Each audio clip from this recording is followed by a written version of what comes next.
What do women want? They do not know. By Cupideros, January 5th, 2018, 10:07 a.m. This is part of a continuing series called Recalibrating WGTOW and Recalibrating M.G.T.O.W. The provocative title above has merit. Let us not play up the hack nature of third-wave feminism.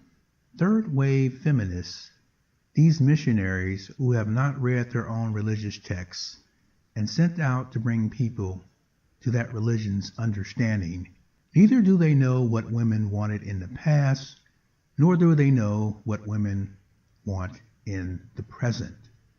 In the absence of that core understanding, third-wavers assume heterosexual women want it all power, all positions, all equality, even if that equality goes against their natural, biological, and spiritual nature.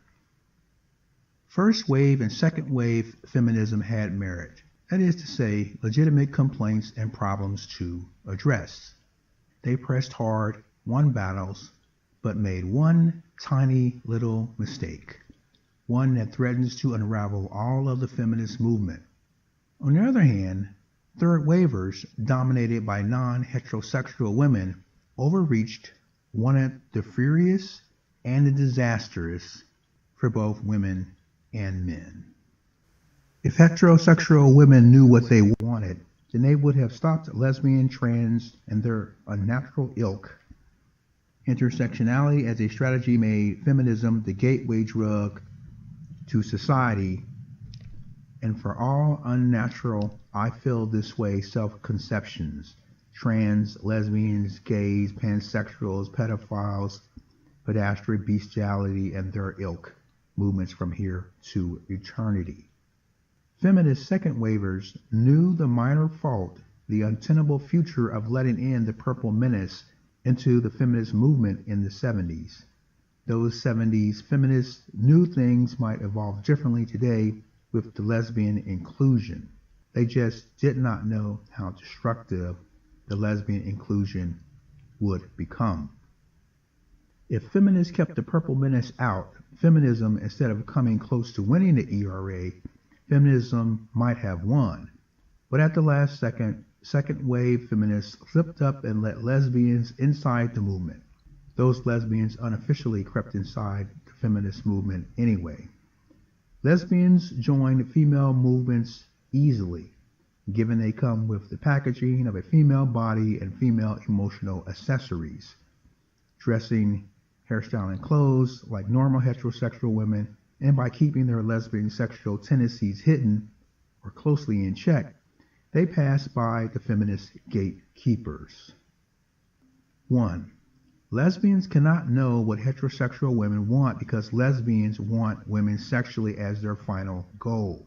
Therefore, feminism, run and dominated by lesbians as it is today, means heterosexual feminist women do not know what they want. 1% of the population cannot have had all of the experiences of the 99% woman population. When a lesbian looks at a heterosexual man, she might as well be looking sexually at a bowl of sand.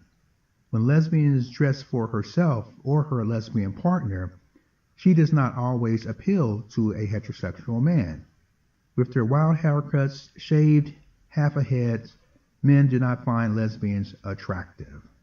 Trans cannot know what heterosexual women want because trans, born a different sex, cannot change their basic sex programming. Simply because you find a round rock the size of a basketball will never make that rock bounce and do the incredible things a basketball can do, especially in the hands of a person.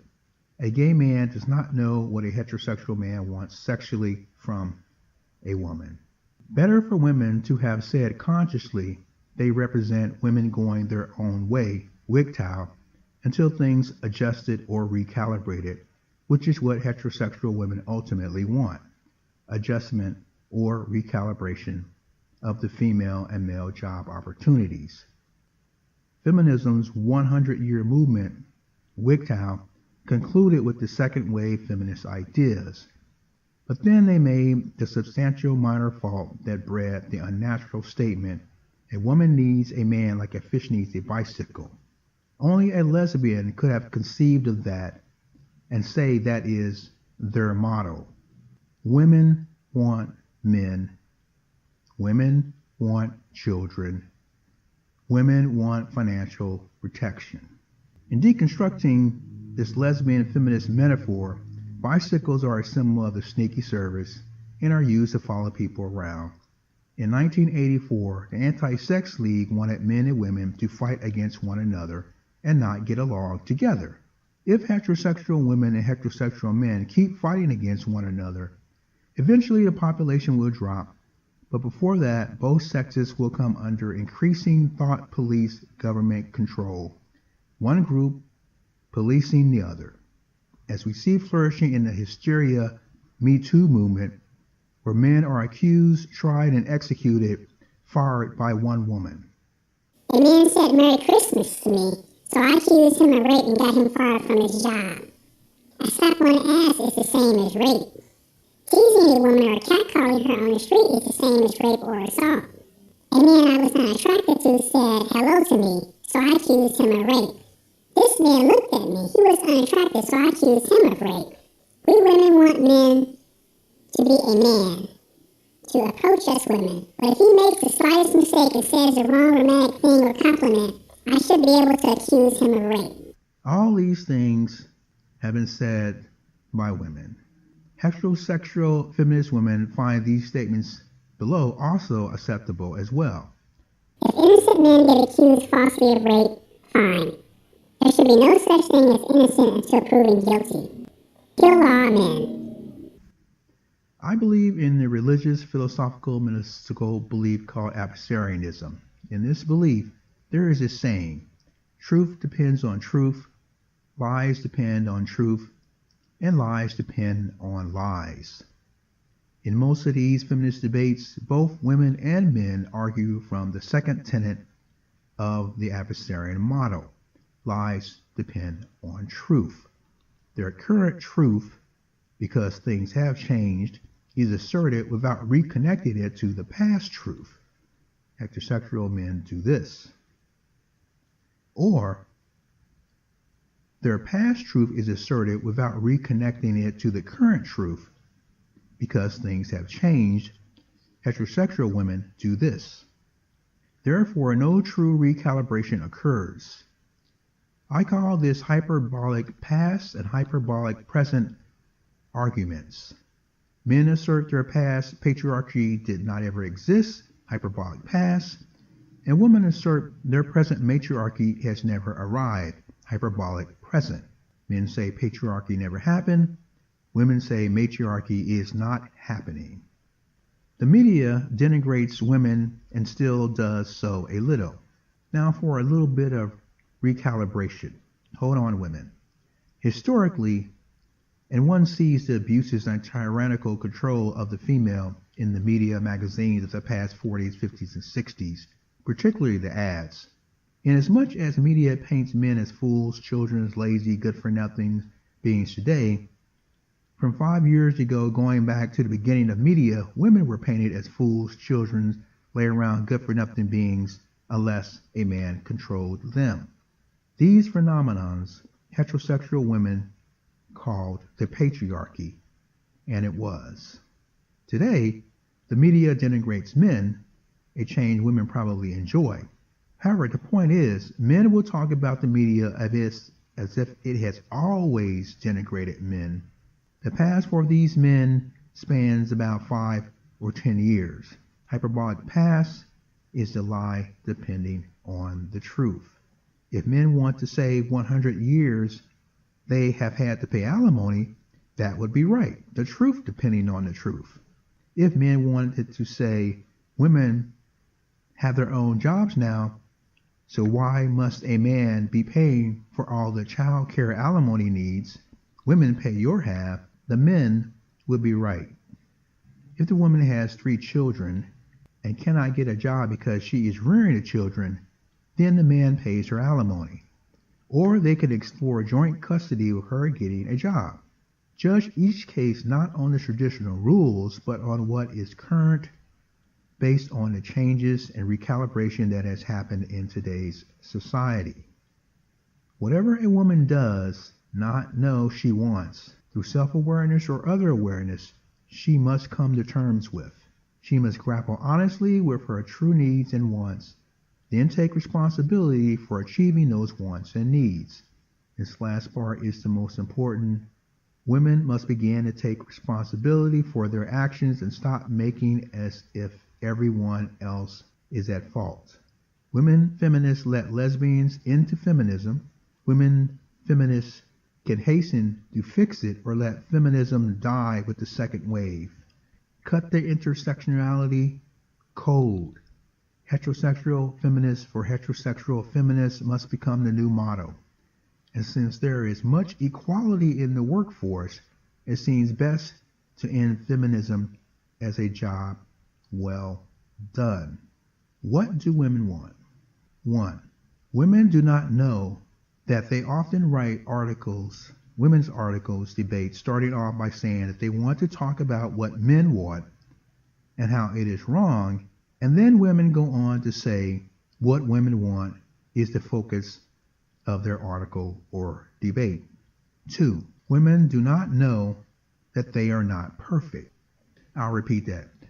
2. Women do not know they are not perfect. In a passive-aggressive manner, women say they want men to change because basically, women are never at fault for anything. You see, women are perfect creatures, innocent, truth-tellers, speaking from the heart, never jealous, never envious, never shallow or vapid, never revengeful, angry, petty, catty, always informed, knowledgeable at the issues, always honest, trying to be fair, never trying to manipulate men. Women do not use their sexuality, their sex power over men, and never have in the past. They always act above board and avoid acting in a passive, aggressive, sneaky manner and would not harm a fly. This is the hyperbolic present strategy at work. Women at present do not have any political power, social power, sexual power, and financial power, and are always vulnerable. Protect us, women cry. In essence, women are advantageous feminists, going along with feminism whenever feminists have power, and silently or publicly disavowing feminism when feminists do not have power and are under threat. When women are aggressors, they say they are just defending themselves, waiting for the power pendulum to swing back in women's favor. Feminism is always coming and has never arrived. So what do women want? Women want feminism to arrive. This is proof women do not know what they want. When feminism arrives, they will always claim not to see it. 3. Women do not know they want the constant testing of boundaries, emotional word games, female shit tests, female perpetual dissatisfaction, or I female shame you male change games women engaged in with their heterosexual relationships, that this is perfectly suited to child rearing. But feminism convinced women they do not want to rear children. However, when women hit age 30 and beyond and cannot have children, these same women wish they had had children, which means for 30 years in their life, women did not really know what they wanted until it was too late to bear children. That was 3. 3A. Children naturally want to test boundaries of what they can and cannot do, and why they can and cannot do such a thing. 3B. Women did not know and discover the rat race is still a rat race, and nothing could have been more engaging or noble than rearing a child who could affect this silly rat race in a positive way. Women want to change society by rearing children. They can do so. Many a leader down through history looked at women's power to shape the next generation, but women do not anymore. Women who do not know what they want overlook this interest in their power to shape the next generations. 3C. Women are the only human beings who can have children. This may seem strange, but women do not understand this fact, and therefore they think they really want to go against their nature and work in corporations. Women are under the impression any women can have the same child they would have. In Abyssarianism, each child is a combination of parents' DNA, karma, skills, and soul energy levels. Thus, one woman can never have the same child as another woman. But women do not understand this fact. 3D. Women do not understand that they can best rear their child. Of course, some women may not be inclined to birth children. Those women ought not to be forced or to bring children into the world either before or after pregnancy. However, women who do have children can rear their child in a manner of soul energy it should have. Some women do not understand they will gain bonding feelings to raise the child after a certain time in pregnancy or having a live child in their arms. Sending children off to nursery, daycare, babysitters, schools, and other people to rear children complicates the training of children and what they need to receive to survive in society. This is obviously seen in today's valueless society where you have drag queens, storytelling time in public schools, and where children are prevented from being called boy or girl because of the sexual biology they have is of a boy or a girl. 3E. Heterosexual men can rear children, but they are not given the first nature for doing so. Women possess the first nature child rearing equipment, body, mind, heart, and soul for rearing children. This is especially true in the very early days of life, during breastfeeding, etc. 3F. Women do not know they do not trust men to rear children, but a woman rather earns the money and not have to deal with the uncertainty of financial resources. 3G. Heterosexual men, for the most part, want stability. They want assured agreements to stay agreed upon. Therefore, if the woman decides she does not mind a man playing video games during their courtship days, this situation will not change when they get married. However, it does. Thus again, women do not know what they want or use subterfuge to get a man to do what the women want. Women do know they want to keep a man as uncertain about life as women are. 3H. Heterosexual men want love from a heterosexual woman. Love and appreciation from a heterosexual woman rarely happens to heterosexual men. Women do not know this about themselves. He does not want to undergo the realization once he took off his pants with his utility wallet inside, the woman of his dream instantly ceased to love him. Women only love men for their property, resources, for financial gain sooner or later during a divorce. A man's very being separated from his utility wallet or financial resources is unwanted by women. Truth be told, men know women do not love them for their male selves. Women only love them for the material, pragmatic things men can provide. This resentment of men's power to earn resources is something women do not know they want, and thus women go about taking the man's financial resources for her homemaking or child rearing or sexual labors. 3I. Heterosexual women do not know they hate being invaded sexually. They do not want to decry their very biology that has made them have the opening for a man to not only enter, but to also leave at will. Deep in a woman's mind, a female's life is deplorable. Only by entering a state of romantic bliss or relying on the spiritual betterment of the female sex to bear the next generation and potentially lift the race to a higher place does a woman accept her sexual reality. Because of this, the woman demands payment from the man for sex, even outside of child rearing. 3J. Heterosexual women do not know they lose bits and pieces of their vagina every time they have sex. They refuse to accept this fact. A virgin 30 years old will have a vagina cushion far more plump and succulent than a 30-year-old prostitute who slept with 100 men a day for 10 years.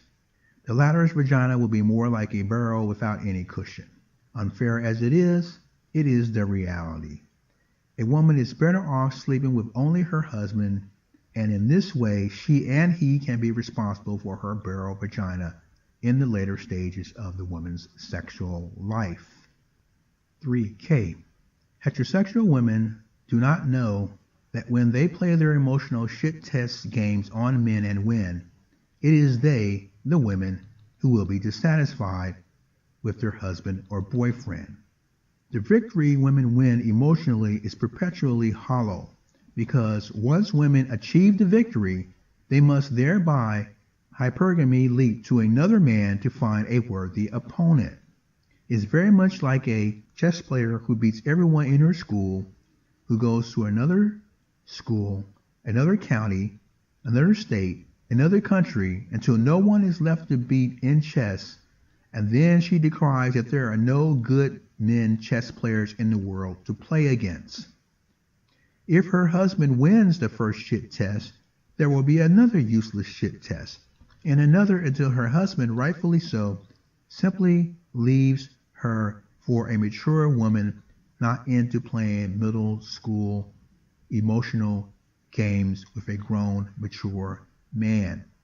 Shit tests will not hold or keep a mature man, but will make him leave her alone and lonely. 3L. Heterosexual women do not know they do not want matriarchy, they want patriarchy. Shit tests are a perfect example of a woman looking for a stronger and stronger man who will tell her to shut the fuck up and behave, and he means it. Then the woman will feel perversely satisfied, aka 50 Shades of Grey, that she cannot beat her husband at emotional word shit tests. And then she will submit quietly to his will. This type of middle school girls' playground games will bring in patriarchy in one form or another, not a matriarchy. 3M. Heterosexual women do not know they wear tight clothes because they have been programmed to do so by clothing manufacturers.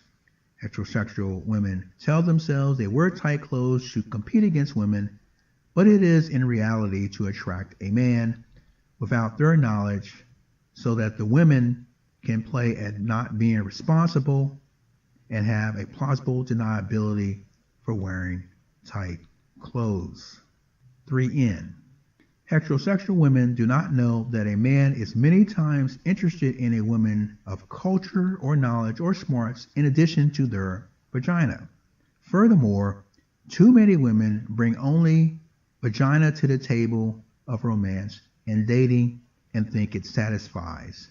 Only women find guys ready to disengage sex after sleeping with an empty doll 3 or 4 times. Vagina alone cannot hold a man or make him marry a woman. 4. Women want 3 things. Women want men, women want children, women want financial protection. All of these are firmly rooted in the fact men and women are complementary and different in their wants, needs, and desires for the most part. 4A. Women want men. If women knew this, they would agree that WGTOW is a temporary situation until both women and men can recalibrate their mutual situation. 4A1. Women do not know they are social beings more than men are. Leaving out children and financial protection, women want to share their lives with someone other than cats and women. Men can go off and become mountain men, living alone in nature for years, but it is very unlikely for women to do so even if she could 100% protect herself with weapons, expertise, kung fu, and ninja skills. 4A2. Women do not understand they want to marry up. That is just the way female and male biology works. Thus, a woman who is highly paid from employment skill will find her life increasingly miserable and lonely unless she recalibrates and marries down to the right man. 4A3. Women do not know that they want to be raped. Simply put, rape is the only way for women to have sex without thinking of all the myriad responsibility threads associated with orgasm, pregnancy, slutting around, and child rearing. Better to use subterfuge bringing about their own rapes. This way, women can even deny it to their fellow women sisters. Fantasizing about 50 Shades of Grey is an example of creating rape culture spiritually or Islamic man invasions pragmatically. 4B. Women do not know they truly want children because it enables them to have more people to socialize with. All of the emotional ups and downs associated with child rearing, women are perfectly suitable for and men less suitable for. 4C. Women do not consciously know they want financial protection. This is the most important want women have, the most important want everyone has on this planet. Without your own money, financial protection, people will look down on you, feel they can abuse you, and take you for granted. Naturally, no one wants this. 4C1. Therefore, women want compensation for child rearing. A woman not compensated for child rearing will seek it out in sneaky ways when the children are able to go to school. She seeks a divorce for dissatisfaction, getting a lawyer, and taking a man to the cleaners for half of his wealth. Compensate women for child rearing, then she will feel more secure, provided she saved her money and stopped allowing herself to follow social engineering programming to shop endlessly for useless things. This reality resulted from the alimony laws of the past 100 years, but today, since things have changed and women work, some women making more money than their husband do, why should a husband have to pay alimony during a divorce? In some cases, she alone can ease the dissonance among them by paying alimony to her husband, if he is rearing the children without an income. 4C2. If a woman is a homemaker without children and at home, she gets nothing unless she nags, complains, shames, blames, guilt trips him constantly to manipulate her husband to see after her egotistic financial needs.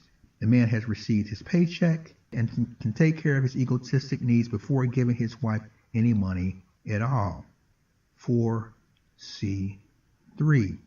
Thus, a wife is always in a state of uncertainty. People dislike living in a state of uncertainty. The world does not respect any person living in a state of uncertainty. Eventually, the man who brings home the bacon becomes the tyrant who lords over his wife, when neither wife should worship her husband's financial resources, nor a husband should worship his wife's vagina. These types of husbands in the past engaged in incest, raping their biological children, wife beating, berating wives emotionally, and other offenses because the power of being over his wife financially went straight to his head. 4C4. Rearing children is a noble cause. Heaven sees it as noble in Abyssarianism. However, society does not treat it as a noble cause by showing the woman compensation in the form of paying her housework. Women just housekeeping for a man without children. Pay is the number one way people feel affirmed and appreciated in our materialistic society. 4C5. This uncertainty situation does not change when a man is the homemaker, with children or without children. Imbalances occur with the woman making all the money. Her paycheck goes to her egotistic needs first, and she may never compensate the man her husband. She also would probably let her financial power go to her head and abuse the man or her own children. 4C6. Whoever is the breadwinner must compensate the homemaker, with or without children, financially, or more proactively, give the homemaker a 401k or some financial resources, bitcoins, the home, to establish stability in the homemaker's life. 5. So while women do not know what they want, no reason exists for them to continue in such confusion. Clarity produces peace between the heterosexual relationship couples. Much as heterosexual women know they do not want men in women's bathrooms, and heterosexual men do not want women in men's bathrooms, heterosexuals have to stand up and stop this nonsense driven from the third wave, lesbian, trans, pedophile, pedastry, bestiality, feminists of their kind. It does take spiritual power, courage, and frankness to state what you want and accept the consequences. In this way, both heterosexual men and women can recalibrate their current situation and bring about peace to questions raised by first and second wave feminism before the purple menace people and their kind set heterosexual men and women at each other's throat and end humanity as a whole. So that is my latest piece on recalibrating WGTOW and recalibrating M.G.T.O.W. And so there's a lot of information there. The thing about this is that people need to make the effort to go about their recalibration. And while these prose statements that I am putting out here, this kind of information just goes in one head, in one ear, and out the other. In the stories, I put the information, and you can hardly see it, but it's there. And in a more powerful, permanent way, for example, in the story of the woman and the lion, you can see some of these things working out in a real life kind of fantasy situation, in a real life situation, simulated situation. So support me on my Patreon, Strategies and Tactics for Stopping Gang Stalking, and buy my books at Cupiderosbooks.com. Listen to my videos. I can make some money from that. And help me do that, and I will continue to keep producing these works, because this is something that I want to do, and I want to help people in this way. So thanks for listening, and enjoy.